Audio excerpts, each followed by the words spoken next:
आपका कंपैरिजन किससे है? एक शख्स से है, वो आप ही हैं।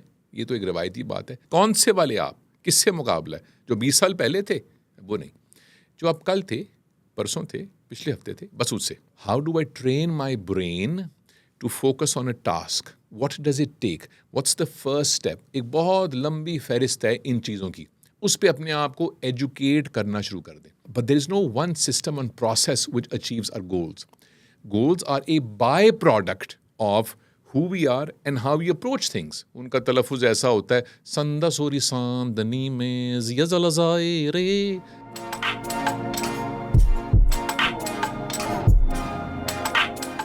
चलो जी, रोलिंग? ओके, अस्सलाम वालेकुम, वेलकम टू एपिसोड नंबर कितना ये? 8th, whichever episode it is. Okay, welcome to episode number 8. Sonia Buttar पूछ रही हैं, अदील भाई इनकलाब कब आएगा? सोनिया, मेरी बात हुई थी इनकलाब से। वो कह रहा था कि यार मैं आ तो जाऊं, लेकिन आजकल महंगाई बहुत ज़्यादा है पाकिस्तान में, डाले आ जाते हैं, प्रेस कॉन्फ्रेंस करनी पड़ जाती है, यूट्यूब चैनल शट डाउन हो जाते हैं, तो इसलिए मैं ज़रा थोड़ी इनकलाब इंतज़ार कर रहा है कि वक्त ऐसा मौजू हो, फिर वो आएगा तो आ जाएगा इंशाल्लाह। जल्दी क्या आपको इतनी? हुदा जैन, आप कौन सी पाकिस्तानी एक्ट्रेस के साथ आइटम नंबर करना पसंद करेंगे? हुदा, मैं तो जिसके साथ भी करना पसंद करूँगा उनसे भी तो पूछें वो कर पाएंगी कि नहीं। अच्छा, बता देता हूँ वैसे मैं आपको, मेरे बालों की सफ़ेदी देखें और ये सवाल सुने ज़रा अपना। 3 ऐसी एक्ट्रेसेस हैं कि जिनमें से एक वो एक्ट्रेस है कि जो मुझे कोई पसंद वसंद नहीं है, बहुत पसंद है। तो अब मैं बताऊंगा नहीं कि वो कौन सी वाली है, इन तीनों में से एक है। उसके साथ अगर आइटम नंबर मुझे करना नसीब हो जाए तो वाह, तू जो मिल जाए तो तकदीर निगू हो जाए। एक माहिरा खान, एक सजल अली और एक हानिया आमिर, इनमें से एक है वो। अब कौन सी है ये मैं आपको नहीं बताऊंगा, ये अब आप जाने और आपकी इमेजिनेशन जाने। ओके, कुछ सीरियस सवाल भी हैं कि इस किस्म के ही हैं। अस्सलाम वालेकुम अदील भाई। वालेकुम अस्सलाम। अली असलम मुल्तान से। मुल्तान में मुझे एक इवेंट में पिछले हफ्ते अली असलम साहब मिल गए इत्तफाकन। मुझसे उन्होंने शिकवा किया कि मैंने आपको सवाल भेजा, आपने इंक्लूड नहीं किया। मैंने कहा अच्छा मैं देखता हूँ जाके, मैंने टीम से कहा तो उन्होंने इंक्लूड कर दिया। तो Ali Aslam, thank you for sending this question. आजकल पाकिस्तानी ड्रामा में कुछ अल्फाज का तलफ़ुज़ तब्दील किया जा रहा है। मसलन खे को हम तब्दील करके खे के साथ और गैन को तब्दील करके गाफ के साथ, यानी ख़तरनाक और गुस्सा, ऐसे गुफ्तगू करते हैं। आप ज़रा वजाहत फरमा दें कि क्या ये तलफ़ुज़ दुरुस्त है या हमने महज किसी और तहज़ीब की नकल में इस तलफ़ुज़ को इख्तियार करना शुरू किया है। अली असलम, ज़ाहिर है कि तलफ़ुज़ दुरुस्त तो ये नहीं है, लेकिन जो आपका सवाल है उसमें एक अहम लफ्ज़ है और वो लफ्ज़ है ड्रामा। तो मुमकिन है कि उस ड्रामे में या कुछ ड्रामों में वो किरदार ऐसा हो या ऐसे हों कि जो गुस्सा और ख़तरनाक बोलते हैं। जैसे हमारे जो बंगाली भाई हैं, उनका तलफ़ुज़ ऐसा होता है, संदा सोरी सांदनी में ज़ियज़ल ज़ाए रे, वो उनका तलफ़ुज़ ऐसा होता है। तो शायद वो ड्रामे में किरदार की रिक्वायरमेंट ऐसी हो, ये एक ऑप्शन है। दूसरी ऑप्शन ये है कि वो अदाकार और हिदायतकार दोनों जाहिल हों और उनको मालूम ही ना हो कि तलफ़ुज़ क्या है, तो वो अदाकार जो है वो गलती से उसको गुस्सा कहता है, ख़तरनाक कहता है, और जावेद साहब ज़रा बात सुनना ऐसे बोलता है, और या उसकी लुकनत में कोई कमी बेशी है, तो ये भी मुमकिन है।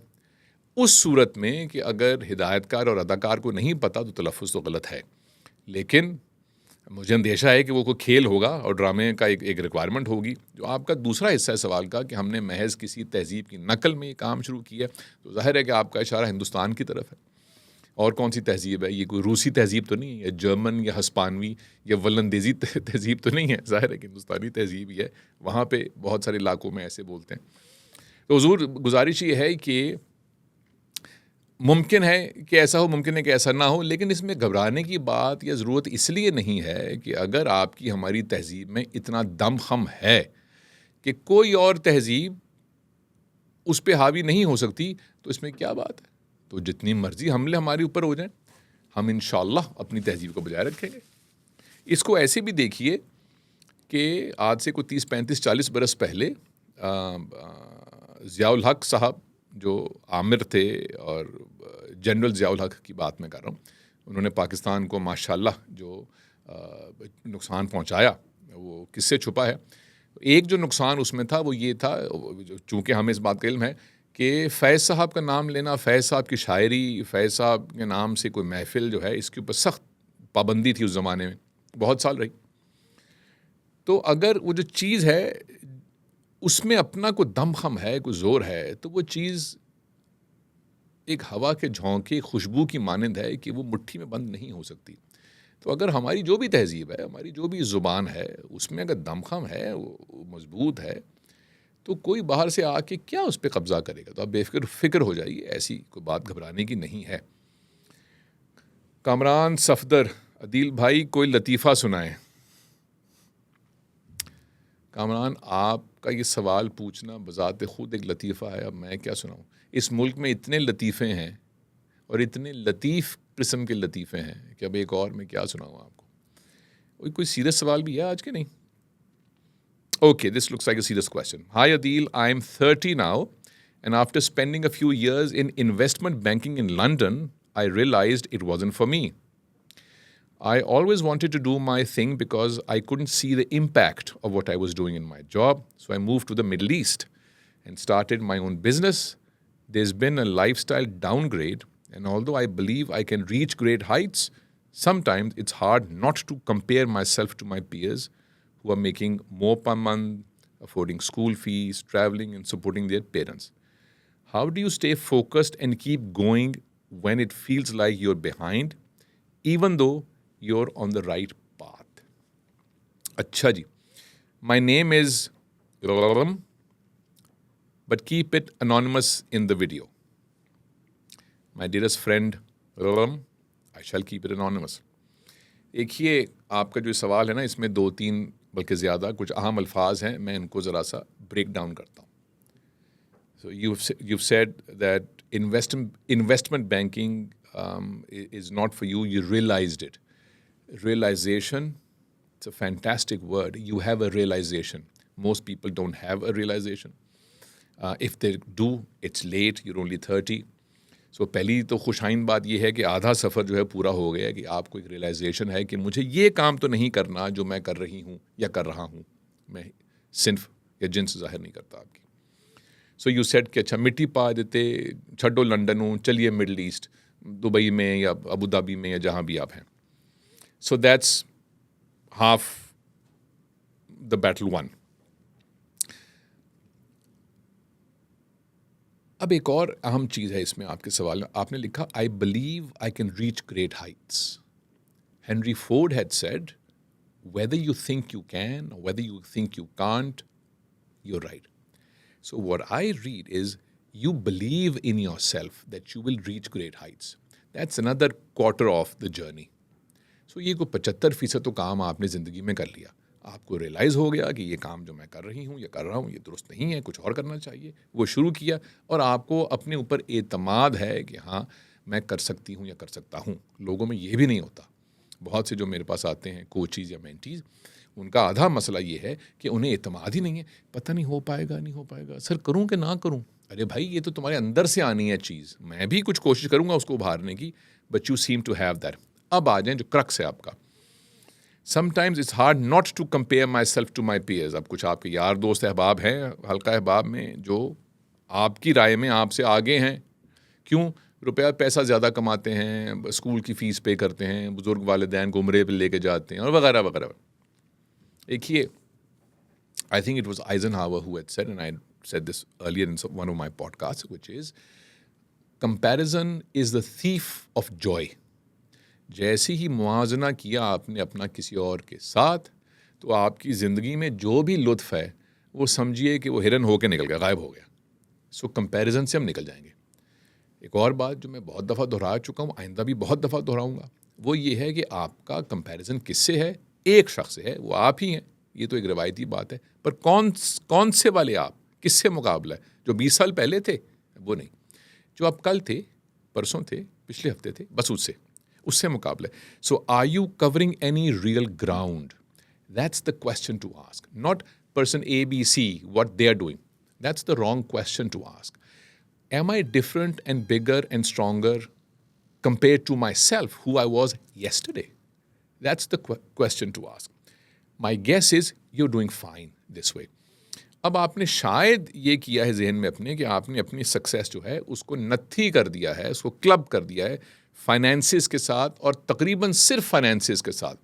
जब आपने वो जॉब छोड़ी थी इन्वेस्टमेंट बैंकिंग वाली, तो आपने इसलिए तो वो नहीं छोड़ी थी कि वहाँ पैसे बहुत कम थे, उसका जिक्र तो नहीं किया।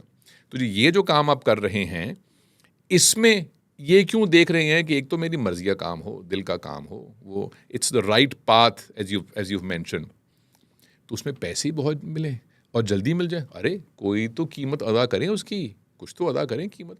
तो अगर पैसे बहुत सारे चाहिए और उन दोस्तों से मुकाबला करना है कि जो ट्रैवल करते हैं और कॉकटेल्स पीते हैं और जो भी करते हैं, तो फिर जाएं इन्वेस्टमेंट बैंकिंग, और लंदन ही क्यों, फिर वॉल स्ट्रीट जाएं, ताकि बिल्कुल ही अपना ईमान और वक्त और जवानी बेच के बेशुमार डॉलर कमा लें। तो फिर वो करें, तो वो तो नहीं करना, क्योंकि इस कमबख्त दिल की कहीं से को आवाज़ आई है। अब आखिरी बात, if you know that you're on the right path, then do two things. Look more inside and less outside. Look outside but less. असल चीज़ introspection है कि हाँ, it feels right. That's the crux of what you want to do or what you should be doing. Does it really feel right? Yeah, it feels much better than how I used to feel when I was an investment banker. उससे ये बहुत बेहतर है। अब आ जाइए बाहर कि अच्छा अब आगे क्या है, आगे सेल्स मुझे यूँ करनी है या अपना नेटवर्क यूँ बढ़ाना है, वो भी कर लें। कोई शख्स क्या करता है उसको मुबारक हो, हमने क्या करना है वो हमारे दिल की आवाज़ तय होगी ना। और ये सफ़र आपने शुरू किया है अपने काम का, to do your own thing, और ये बाकी जो सुनने वाले हैं उनके लिए भी ये बात है। देखिए, ये जो ज़िंदगी है ना, कारोबारी ज़िंदगी है, ज़ाती ज़िंदगी है, हमारी अपनी एक कोई ख्वाहिशात हैं, हमारी रूटीन है वगैरह वगैरह। एक चीज़ जहन में रख लीजिए, वो ये है कि जो ज़िंदगी की हाईवे है या पगडंडी है या सड़क है, इसके बारे में एक शेर है अखगर नामी एक शायर का, कमाल शेर है, और वो ये है कि अज़्म सफ़र से पहले भी और ख़त्म सफ़र से आगे भी। जब सफ़र का अज़्म किया था उससे पहले भी, और जब ख़त्म हो जाएगा सफ़र आपका, मेरा एक दिन ख़त्म हो जाएगा सफ़र, तो उसके बाद भी राह गुज़र ही राह गुज़र है, राह गुज़र से आगे भी। तो और बहुत से लोग आएंगे उसी पगडंडी के ऊपर अपना काम करेंगे, वो जैसे हम करते आ रहे हैं। उसमें से कोई कामयाब होगा, कोई नाकाम होगा, कोई हमसे ऊपर होगा, कोई हमसे नीचे होगा, कोई हमसे काबिल होगा, कोई ज़रा नालायक होगा। उस कारवां में हम भी हैं। तो हमने दिल की बात सुननी है, और जो कुछ मिलता है अच्छा है, कुछ और मिल जाएगा वो भी अच्छा है, उससे कम है तो क्या फ़र्क पड़ता है, उससे तो ज़्यादा है तो उनसे मुआजना कर लीजिए कि जिनके पास रुपया पैसा भी कम है, मौक़े भी कम है। आपकी उम्र 30 बरस है, उनकी उम्र मुमकिन है 50 बरस हो, और सब कुछ उन्होंने खो दिया, उनको रियलाइजेशन ही नहीं हुई। उनसे मुकाबला कर लें अपना। तो बाहर सूरत जो आपने ये रास्ता चुना है कि I will listen to the voice और the sound of my heart and I will continue to do what I am doing. I hope that answers the question, or maybe it doesn't and opens more questions and I would love to answer them or attempt to answer them. आज मैं कुछ form में नहीं।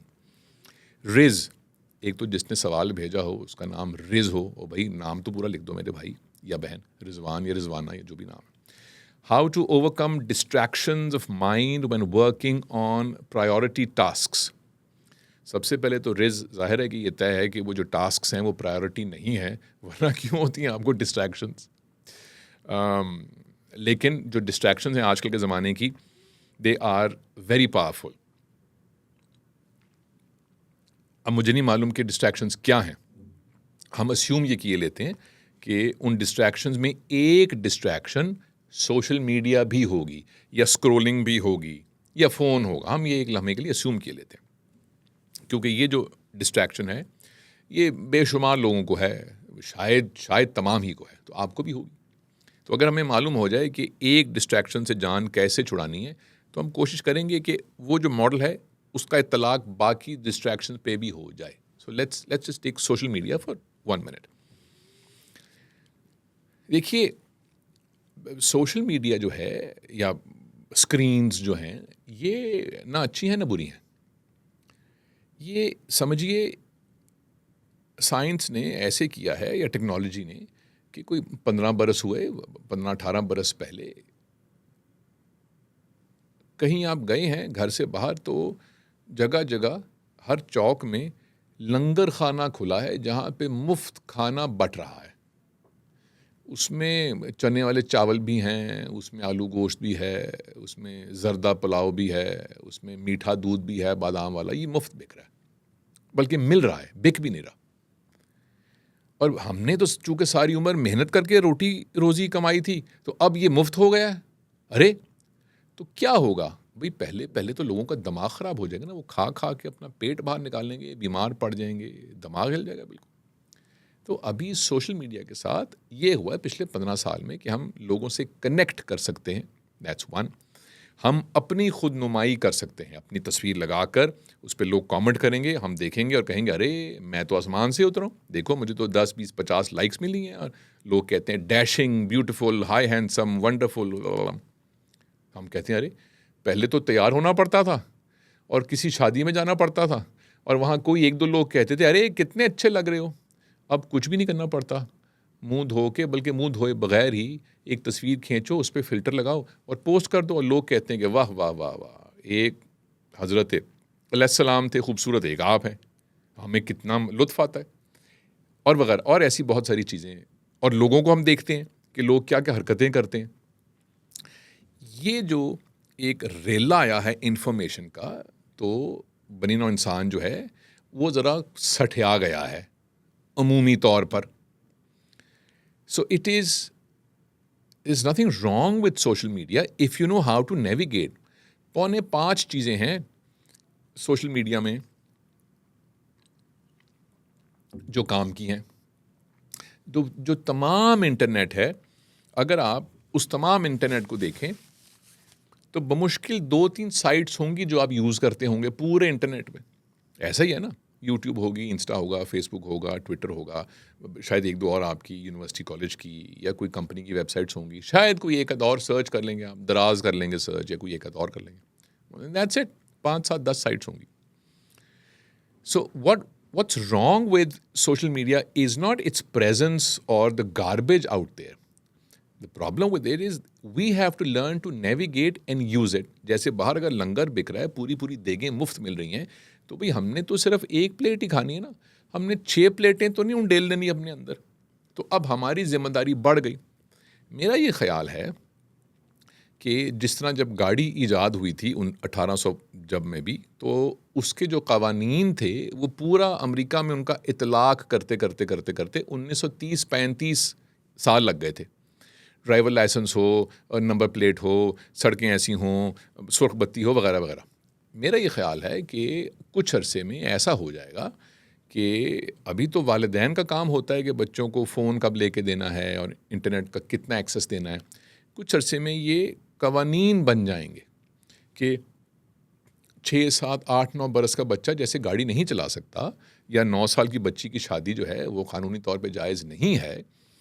बंदूक मैं और आप बग़ैर लाइसेंस के बंदूक नहीं रख सकते, ये क़वानीन है। तो उसी तरह प्रॉबली ये सोसाइटल लेवल के ऊपर रेगुलेट हो जाएगा कि बच्चे 12 साल, 14 साल, 18 साल, मुझे नहीं मालूम कब, उन तक सोशल मीडिया का एक्सेस ना हो। ये कानून बन जाएंगे ऐसे डिस्कशंस करके एक्सपर्ट्स के साथ, वगैरह वगैरह।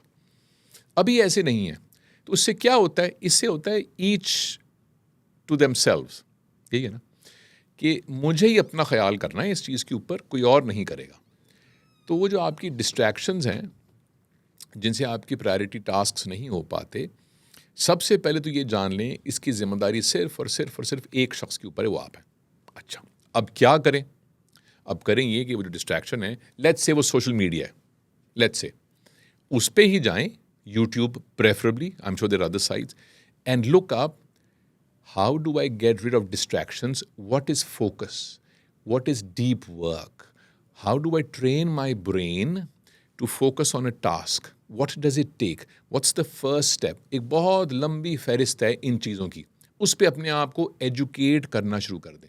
ये जो डिस्ट्रैक्शंस आपकी ज़िंदगी में हैं कि आप बहुत से काम छोड़ देते हैं या तवज्जो हट जाती है, ये ओवरनाइट तो नहीं हुई, ये परसों तो नहीं हुई, ये कल सुबह 6 बजे तो नहीं हुई, ये एकदम आप सो के उठे थे तो यूँ तो नहीं हो गई थी।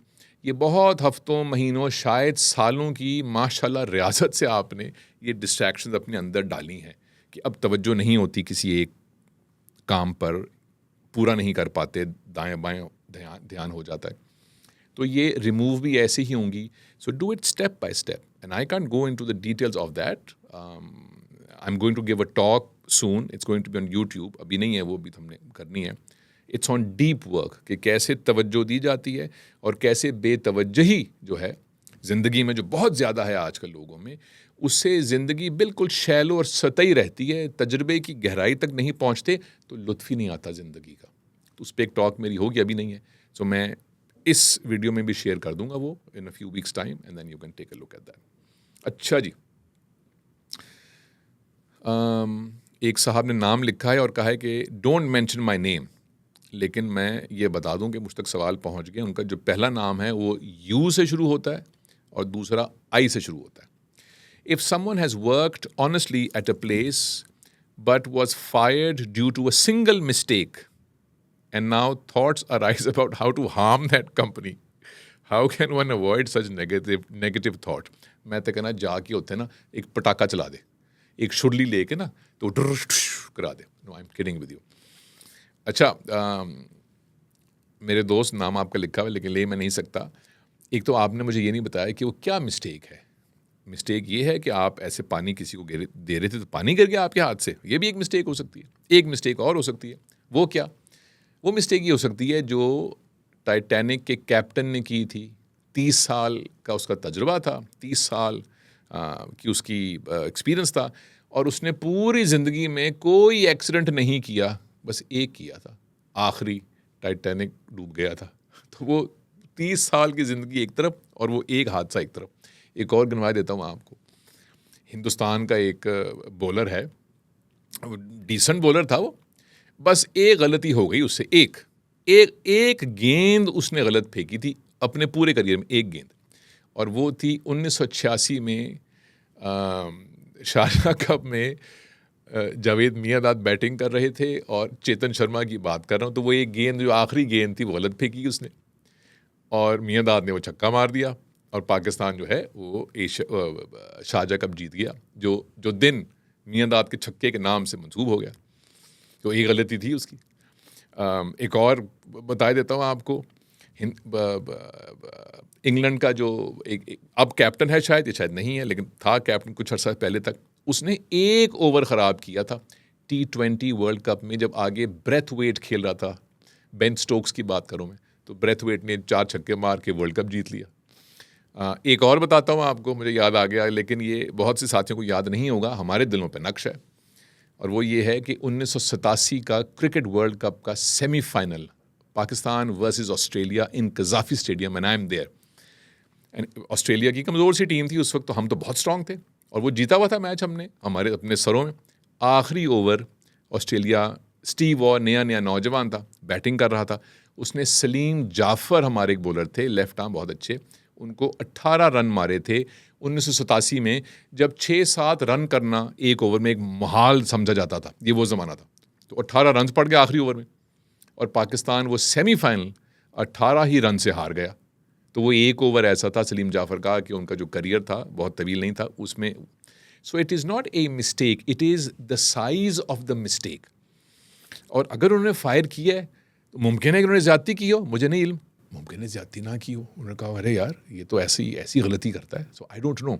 अच्छा, अब जो आपका सवाल है कि नेगेटिव थॉट्स आती हैं, इंट्रोस्पेक्शन करते हैं 30 सेकंड में। वो ये है कि आपसे कोई ये गलती हुई और हम ये मान लेते हैं कि गलती बहुत ही आम सी थी, कोई थी, टांग लग गई, अब चाय गिर गई, या कोई रिपोर्ट गलत हो गई, या ईमेल गलत चली, कुछ something very simple, and they were unreasonable with you and they fired you. तो अगर ये गलती आप अब ना करते तो महीने, 6 महीने, साल बाद कर लेते, वो तब आपको फायर कर देते। तो ऐसी कंपनी में काम ही क्यों करें? जिसको हो दीन और दिल अजीज़, उसकी गली में जाएं क्यों?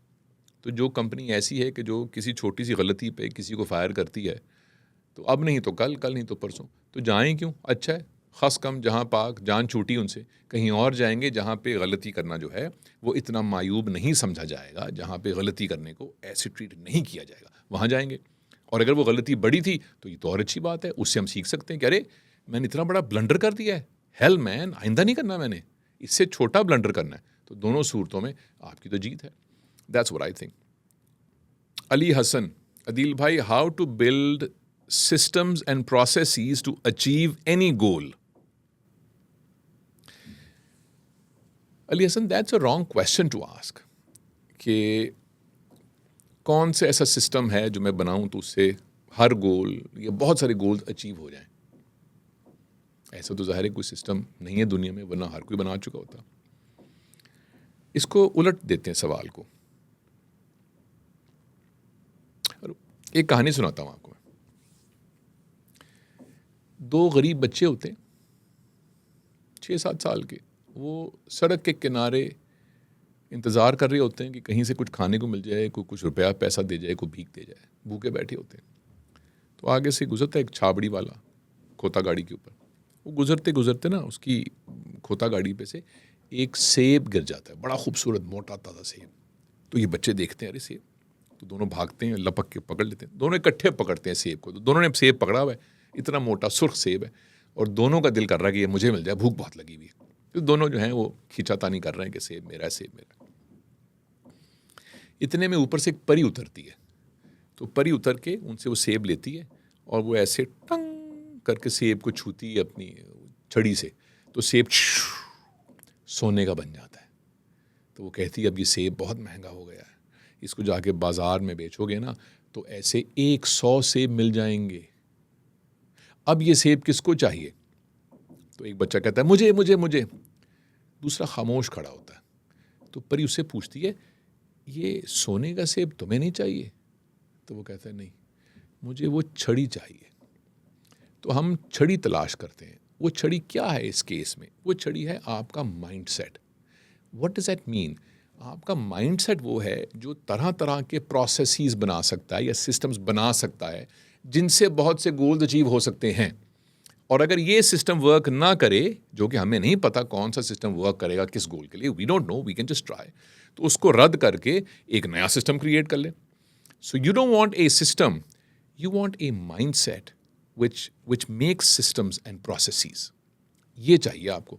What is a mindset?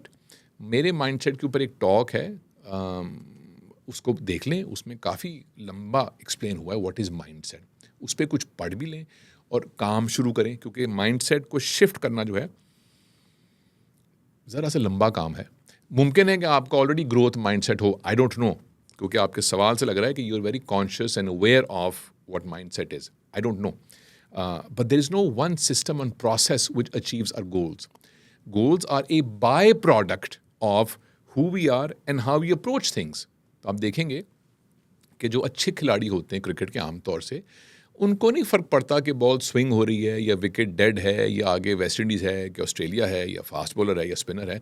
वो तकरीबन 10 में से 9 दफ़ा अच्छा ही परफॉर्म करते हैं, क्योंकि उनका माइंडसेट ये होता है कि अच्छा मुझे अपनी गेम को ऐसे शिफ्ट करना है.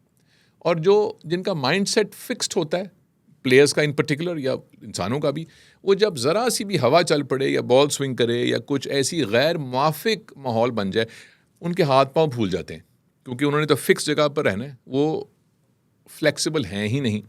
सो work on your mindset and see how which systems work for me, and if they do great, if they don't throw them away, make new systems. I think that's the way to approach goals. एक और लेते हैं भाई, फिर बस करते हैं. ये हैं जी कि फातिमा अली ने पूछा है, अदील भाई कदीम शायरों में आपका पसंदीदा शायर कौन सा है? उनका कोई शेर भी सुना है. कदीम शायरों से क्या मुराद है आपकी? वैसे तो मैं भी काफ़ी कदीम हूँ. अब कदीम से क्या मुराद है? मेरी जो शायरी की जो मालूमात हैं वो बहुत पुरानी कदीम नहीं है, वो 300, 250, 300 बरस तक ही हैं. अगर आपको कोई हज़ारों साल पहले का कोई शायर पसंद है तो मेरे इल्म में नहीं है वो. कदीम शायर यानी पुराना शायर, सिराज औरंगाबादी मुझे बहुत पसंद है, भी बहुत पसंद है. 1760 की दिहाई में, गालिबन 1763 में उनका इंतकाल हुआ था. तो 17th सेंचुरी है, तो वो या 16th century, I always get confused. So that's quite कदीम. वैसे तो सिराज औरंगाबादी की एक बहुत शोरा आफाक गज़ल है, अली सेठी ने वो बहुत अच्छी गाई हुई है, खबरे तहय्युर इश्क सुन. क्या है वो पूरा शेर? खबरे तहय्युर इश्क सुन, न जुनू रहा न परी रही, ना तो तू रहा ना तो मैं रहा, जो रही तो बेखबरी रही। कमाल गज़ल है ये। लेकिन मुझे उनका एक और शेर पसंद है, खिलाफ तवक्कुल खिलाफ मामूल, जब कभी मैं सोकर उठूं और दिल बाग बाग हो बिला वजह, मौसम बाहर अच्छा हो और ज़िंदगी ज़्यादा खूबसूरत लगे, अभी भी लगती है, उस दिन ज़्यादा खूबसूरत लगे, उस दिन मैं ये शेर याद करता हूँ। और वो शेर ये है कि आज हर गुल में बहार और ही है, अंदलीबों की पुकार और ही है। अंदलीब कहते हैं कोयल को। तो कभी जब आप उठें और बस गाने को दिल करे तो लगता है कि हर गुल में बहार, क्या खूबसूरत इस्तिलाह है, हर गुल में बहार और ही है। और जो कोयल है जो गा रही है, उसका जो गीत है वो कुछ और ही है। आज ये मुझे क़यामत लगता है शेर। मीर साहब को सुनाई देते हैं आपको। मीर साहब जूनियर थे औरंगाबाद, सिराज औरंगाबादी से। मीर साहब का इंतकाल हुआ था 1810 में गालिबन। एक तो ज़ाहिर है मीर साहब के तो बेशुमार शेर हैं, वो तो है ही है, उस पर तो पूरा एक निशस्त करनी चाहिए। मौसम आया तो नखलेदार पे मीर, सरे मंसूर ही का बार आया। और मंसूर कौन है? मंसूर हल्लाज, जिन्होंने कहा था अनल हक, और जिन पे फैज़ साहब ने वो लिखा था हम देखेंगे में, उठेगा अनल हक का नारा, जो मैं भी हूँ और तुम भी हो, और आज करेगी खल्क़े खुदा, जो मैं भी हूँ और तुम भी हो। और ये जो बंद है फैज़ साहब की इस गज़ल, इस नज़म का, हम देखेंगे का, ये कई साल छपा नहीं था पाकिस्तान में, बल्कि कई दिहाइयाँ नहीं छपा था, कुछ साल पहले ये वापस छपा है। तो बहरहाल मीर साहब का वो शेर है। लेकिन जो शेर मुझे मीर साहब का बहुत पसंद है, बेशुमार हैं, वो भी कम वक्त बारीकी उसकी, और वो ये है, ये वाला नहीं, इससे अगला वाला, लेकिन मैं काफ़िए के लिए आपको याद करा रहा हूँ। बूद कहते हैं वजूद को या ज़िंदगी को, बूद नक्शो निगार सा है कुछ, सूरत एक एतबार सा है कुछ। अब जो शेर मैं पढ़ूंगा ये है कातिल शेर। ये जो मोहलत जिसे कहे है उम्र, देखो तो इंतजार सा है कुछ। ये बारीकी मीर साहब की है। फिर गालिब, अगर आप उनको कदीम समझें, उनके तो बहुत सारे शेर हैं। लीजिए, मैंने सुना दिया आपको शेरों का। चलो भाई, आज के लिए बस, अभी तो सवाल बहुत सारे हैं, अब अगला एपिसोड भी तो करना है, तो आज के लिए बस इतना ही। आज मैं ज़रा सा ऑफ कलर हूँ, so I hope that's okay with you guys and I will see you soon. अगर आपने कोई सवाल पूछना है, दिलचस्प सा सवाल, दिलचस्प, व्हाट्स रॉन्ग विद मी, तो कमेंट्स में लिख दीजिएगा and will meet soon. God bless you.